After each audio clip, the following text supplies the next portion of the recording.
पंखा नहीं है तो कोई स्विच है नहीं। फ्रेम में ना हो।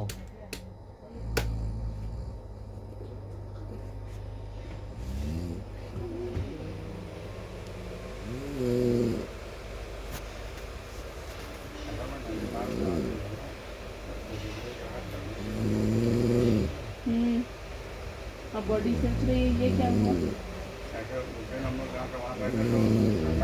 बहुत हाँ भी बहुत उतना थोड़ा था और लग भी रही थी।